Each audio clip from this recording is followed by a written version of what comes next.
대통령을 뽑습니다. 이 나라가 지도자 한 사람 때문에 큰 혼란을 겪었습니다. 그래서 우리 대한민국 모든 국민들은 이 나라의 지도자가 얼마나 중요한가 하는 것들을 대통령 탄핵 사건을 통해서 모든 국민들이 알게 되어졌고 경험하게 되어졌을 걸로 압니다. 그래서 나라 대통령을 참 잘 뽑아야 됩니다. 대통령다운 사람이 대통령 돼야 나라가 살기 좋은 나라가 될 것입니다. 저는 오늘 대통령 이야기를 하려고 한 것이 아니라 영국의 최고의 지도자라고 말할 수 있었던 윈스턴 처칠 이야기를 잠깐 해드리려고 그럽니다.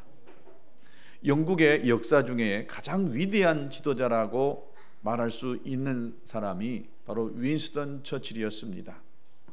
그분은 60년 동안 정치를 하면서 영국 수상을 9년에 걸쳐 2번을 이렇게 했던 사람이었습니다. 지금도 처칠 하면은 세계 모든 국민들이 알 정도로 그분은 위대한 영국의 지도자였고 세계의 지도자였습니다. 그는 2차 세계대전의 영웅이었습니다. 나중에 이분은 노벨 문학상까지 받은 대단한 분이셨습니다. 그러나 항상 화려한 성취만은 있었던 것은 아니었습니다. 이분은 어릴 때에 말 더듬이 학습 장애인으로 학교에서 항상 꼴찌했던 사람입니다. 어떻게 해서 이 사관학교에 들어가게 되어졌는데 한 번에 들어간 것이 아니라 2번이나 낙방하고 3번째에 사관학교에 입학하였습니다. 또 정치에 입문해 가지고 또 이분이 승승장구를 하는 것이 아니라 선거에 얼마나 많이 떨어졌던지 21년 동안 이 노동당이라고 하는 그 당에서 의정 활동을 했지만은 실패가 더 많아 가지고 당적을 이 노동당에서 보수당으로 옮겼습니다. 그러다 보니까 보수당 당적을 가지고 국회의원 선거에 나왔는데 그만 떨어지고 말았어요.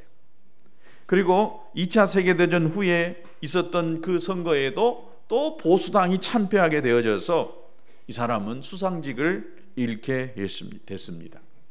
그의 인생에 수상이 되어져서 9년 동안 영국을 다스리는 사람이었지만은 수없는 많은 실패와 어려움과 또 패배를 경험했던 사람이었습니다. 그런데 윈스턴 처칠이 수상이 되어져서 위대한 영국의 지도자여 세계 지도자가 될 수 있었던 길이 있었는데 그 길은 바로 어떤 한 사람을 잘 만난 것 때문이었습니다. 그가 누구냐? 부인을 잘 만났어요. 그의 부인은 클레멘타인이라고 하는 사람이었습니다. 이 부인은 윈스턴 처칠하고 결혼하고 나서 항상 옆에서 위로하고 격려하고 소망을 주고 당신은 실패하고 패배에서도 또다시 일어날 거라고 늘 격려했던 사람이 바로 그의 아내 클레멘타인이었습니다. 이 클레멘타인을 잘 만나서 이 처칠은 세계 최고의 위대한 지도자가 될 수 있었던 것입니다. 여러분, 이렇게 사람은 누구를 만나느냐에 따라서 전혀 다른 삶을 살 수가 있는 것입니다. 인생이 달라질 수가 있다는 것이지요. 가난한 사람도 좋은 사람을 만나서 성공했던 예가 얼마나 많은지 모르겠습니다. 공부를 못했던 학생이 좋은 선생님 만나가지고 공부를 잘해서 성공하는 그런 예도 수두룩이 많습니다. 또 중병에 걸린 사람이 아주 명의를 만나가지고 병을 고침받고 그래서 건강하게 오랫동안 살았던 이런 이야기가 많습니다. 그래서 이 만남이라고 하는 복은 우리가 인생을 살면서 얼마나 중요하고 큰지 모르겠습니다. 그래서 여러분, 사람 잘 만날 수 있게 되기를 축복합니다. 어떤 것보다도 사람을 잘 만나는 것, 이것이 참 중요합니다. 저는 제 아이들에게도 늘 기도합니다. 주위에 좋은 사람들 만나게 해주십시오. 좋은 사람 붙여주십시오. 라고 이렇게 기도합니다. 여러분들도 여러분의 자녀들을 위해서 좋은 사람들을 만나도록 기도해 주시기 바랍니다. 그러면 좋은 사람 만나서 그 자녀들이 성공하는 또 복된 삶을 사는 이런 일들이 있게 될 줄로 믿습니다.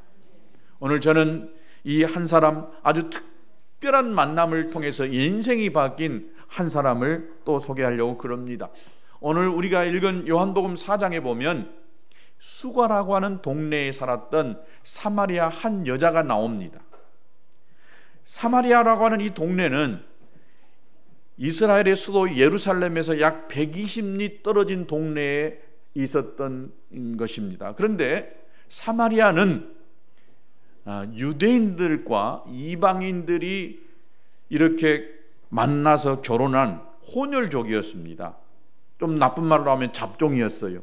그래서 정통 유대인들이 생각할 때는 사마리아 이 사람들은 괴만도 못한 아주 이방인 취급했던 사람이 사마리아 사람이었습니다. 그러니까 이스라엘 예루살렘 사람들이 그 지역을 통과하지 아니하고 쑥 돌아서 갈 정도로, 그리고 말도 섞이지 않을 정도로 이렇게 이스라엘 사람들이 이방 개 취급했던 사람이 사마리아였습니다. 그런데 이 사마리아 사람들, 쉽게 말하면 이스라엘 사람들이 사람 취급을 하지 않았던 이런 사람들이었는데 바로 이 사람에게 예수님이 찾아가서 만나는 것을 볼 수가 있습니다. 더군다나 이 여자는요, 그 당시에 아주 보수적인 이런 상황 속에서 남편이 5이나 있었어요. 5을 거느리고 살았던 것이 아니라 지나간 남편이 5명이었습니다. 지금 살고 있는 남편도 너무 남편이었어요. 그러니까 어떤 상황인지 이해가 되실 것입니다. 그러니까 이 여인이 살아온 그 인생을 보면은 아까 우리 여기 간증했던 우리 허기럽 집사님보다도 더 힘들고 어렵고 고달픈 삶을 살았을 걸로 생각합니다. 사랑에 목말라 있었고 남편을 5이나 이렇게 지낼 정도였으니까 그 인생이 얼마나 사람들 앞에 손가락질 당할 만한 그런 삶을 살았겠습니까? 팔자 한번, 운명을 한번 바꿔보고 싶어서 남자 하나 만났는데 세상에 그 남자도 남 부인이 있는 남자였어요.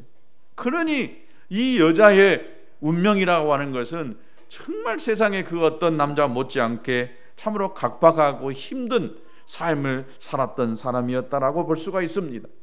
사람들이 바라보면 이 저 못된 여자 하면서 손가락질 당하기 때문에 사람들을 피해서 살았던 사람이었습니다.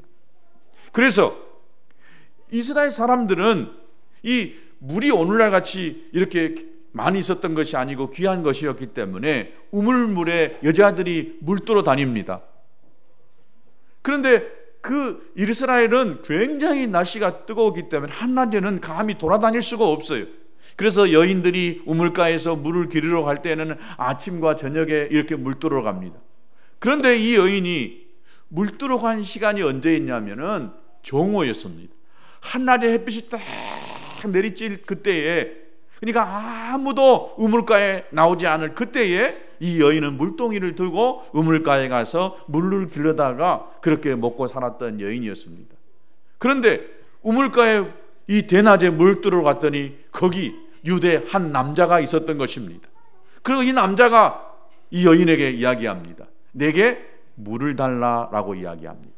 그때 이 사마리아 이 여인이 어떻게 나는 사마리아 사람인데 유대 남자가 나에게 물을 달라고 합니까? 라고 이렇게 이야기할 때에 예수님께서 그에게 이렇게 이야기합니다. 네가 만일 하나님의 선물과 또 내게 물 좀 달라 하는 이가 누구인지를 알았더라면 네가 그에게 구하였을 것이요 그가 생수를 내게 주었으리라. 물 주러 간 내가 누군지 알았다라고 한다면 네가 오히려 나에게 생수를 달라고 했을 것이다 라고 이렇게 이야기합니다. 그러니까 여자가 또 주여 나는 물 그릴 기름도 없고 이 우물은 깊은데 어디서 당신이 그 생수를 얻어서 나에게 이 갈증난 이 목마른 인생을 해결해 줄 수가 있겠습니까? 라고 이렇게 물어볼 때에 예수님께서 이 여자의 형편과 사정을 그냥 콕 찔러댑니다. 너 남편이 5 있었잖아. 지금 살고 있는 이 남편도 네 남편이 아니잖아 라고 이렇게 이야기하니까 그때에 이 수가 동네에 사는 사마리아 여인이 당신은 선지자입니다. 보통 사람이 아니군요. 앞을 내다보고 나의 모든 것들을 깨뜨려 볼 수 있는 분이군요 라고 이렇게 이야기합니다. 그때 예수님께서 이렇게 이야기합니다. 내가 주는 물을 마시는 자는 영원히 목마르지 아니하고 내가 주는 물은 그 속에서 영생하도록 솟아나는 샘물이 된다 라고 이렇게 이야기합니다.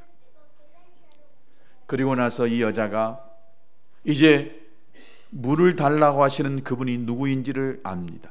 당신은 선지자라고 이렇게 고백했는데 29절에 보니까 당신은 그리스도이시군요. 목마름의 갈증을 해결할 수 있는 그 예수님 그분을 만나고 나서 보니까 이 인생이 이제 자신 있고 또 활기찬 삶으로 바뀌는 것을 봅니다.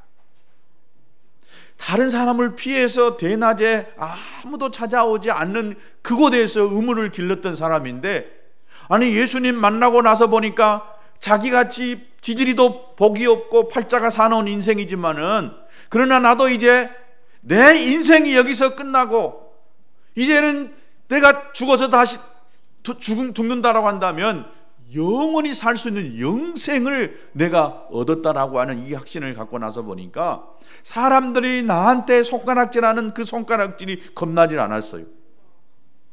그리고 영원히 산다라고 하는 영생에 대한 천국에 대한 확신이 오고 나서 보니까 이 여인은요 이때부터 동네마다 다니면서 내가 만난 예수 당신도 만나보십시오.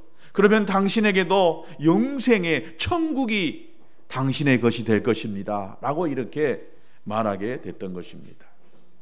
오늘 우리 교회에 초청되어져 오신 분들, 저희가 2달 동안 여러분의 이름을 불러가면서 매일 밤 누군가가 여러분을 위해서 기도했습니다. 여러분들이 오늘 우리 교회에 오게 된 것은 그냥 우연히 오게 된 것이 아니라 우리가 2달 동안 우리의 가슴에 품고 하나님 앞에 여러분의 이름을 불러가면서 기도했기에 여러분의 마음이 움직여서 오늘 이곳에 왔는 줄로 압니다. 우리가 먼저 이 수고라고 하는 동네에 살았던 여인처럼 예수님 만나고 나서 보니까 우리의 인생이 이 땅에서 사는 것이 끝이 아니고 인생은 누구나 다 한 번은 죽지만 죽고 나서 또다시 영원히 사느냐 아니면 영원히 불못에서 고통받느냐 이것을 알기 때문에 내가 먼저 영생의 기쁨을 천국을 소유했기 때문에 내가 사랑하는 당신들을 위해서 그동안 눈물을 흘리며 기도했고 작은 선물을 찾아가 주면서 여러분들과 관계를 맺고 싶었던 것입니다. 여러분, 우리는 살면서 이 사람 저 사람 만나서 삽니다. 남편 잘 만나면 인생이 피고 아내 잘 만나면 윈스턴 처칠같이 위대한 사람이 될 수가 있습니다. 부모 잘 만나면 편하게 내가 내 인생 걱정 안 하지 않고 내 앞길을 열어가면서 살 수가 있습니다. 그러나 여러분 이것보다도 더 중요한 만남이 있는데 그것은 이 세상의 창조주이신 하나님을 만나는 것입니다. 여러분 이 땅이 우연하게 이 세상이 생긴 것이 아니라 하나님이라고 하는 그분이 이 땅을 창조하셨어요.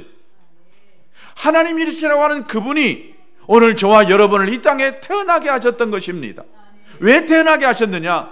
사랑받기 위해서, 사랑받도록 하기 위해서 하나님이 여러분의 인생과 만나고 여러분의 인생을 영원한 생명의 길로 행복의 길로 인도해 주시기 위하여 여러분을 이 땅에 태어나게 하셨다라고 믿습니다. 그런데 이 땅에 60억, 70억 가까이 되는 이런 수많은 사람들이 있지만은 여러분 이 모든 70억 되는 사람이 다 하나님 만났느냐? 그렇지 않아요. 60억 중에 많아봐야 10억 정도가 하나님 믿고 사는 사람입니다. 그러니 오늘 이 자리에 와서 우리와 함께 하나님께 예배하고 여러분의 이름이 하나님 앞에 올려져서 기도해 줄 수 있었다라고 하는 것은 여러분은 하나님의 섭리 가운데에 있는 사람이다 라고 믿습니다. 여러분, 예수님 만나서 여러분의 인생을 바꿔보실 수 있게 되기를 바랍니다. 이거 예수 믿는 사람도 똑같더라. 아니에요. 겉은 똑같을지 모르겠지만은 그 마음 안에, 영혼 안에 영생을 소유했느냐, 그렇지 않고 사느냐, 너무너무 다릅니다. 믿음의 눈으로 보면은 그것이 보이지만 믿음의 눈으로 보지 아니하고 세상의 가치와 눈으로 보면은 아이고 팔자가 지질이 산한 사람, 예수 믿어도 똑같은 사람, 이렇게 생각할지 모르겠습니다. 여러분, 사람은 누구나 한번 태어나면 반드시 죽습니다. 죽지 않고 세상을 끝낼 사람은 아무도 없습니다. 그 인생이 70년 될 수도 있고 80년 될 수 있고 때로는 100년이 될 수 있지만은, 그러나 이 땅에서 얼마나 많은 돈을 가지고 많은 이 권력을 가지고 많은 지식을 가지고 살았느냐, 이것이 중요한 것이 아니라 그 인생이 얼마 동안 얼마만큼 가지고 살았을지 모르겠지만은, 그러나 이 인생 가운데에 참 주인이신, 진짜 신이신, 창조주이신 하나님을 만났느냐 못 만났느냐, 이것이 중요한 것입니다. 이 하나님 만난 사람은 인생이 짧은 삶을 살았다 할지라도 그 안에는 영생이 있기 때문에 몸은 죽어서 땅에 썩어서 흙이 되어버리고 말지만은 그 영혼이 하나님 앞에 가서 영생 복락을 누리게 될 줄로 믿습니다. 여러분, 마음을 여시고 오늘 주님이 여러분을 부르시는 그 음성 앞에 여러분 반응해 보시기 바랍니다. 교회 몇십 년 다녔다고 해서 다 천국에 가는 것이 아닙니다. 교회에다가요 억만금을 헌금했다고 천국 가는 것이 아닙니다. 오늘 처음 이 예배당에 나왔다 할지라도 내 마음 문을 열고 나를 찾으시고 부르시는 그 예수님 앞에 내가 반응하기만 한다면, 내가 예수 믿겠다라고 고백하기만 한다면 하나님은 내 믿음의 고백을 들으시고 나에게 영생의 선물을 주는 줄로 믿습니다. 천국 가는 것, 영생 얻는 것 어려운 길 아닙니다. 40일 기도해야 되고 교회 1년 이상 다녀야 되고, 여러분, 이것이 아닙니다. 내가 마음문을 열고 예수님을 나의 구주로 영접하는 순간, 예수님이 나 때문에 십자가에 못 박혀 죽었다라고 하는 이 사실을 내가 믿고 입으로 시인하기만 하면 나는 구원함을 얻고 하나님 자녀가 되는 것입니다. 여러분, 이것은 돈 드는 것 아니고 노력해서 되는 거 아닙니다. 이런 기회가 다시 여러분에게 없을 수 있습니다. 여러분의 마음 문을 여시고 주님을 영접하는 귀한 시간 될 수 있게 되기를 진심으로 축복합니다. 이 시간 우리 다 같이 한번 눈을 감아보시고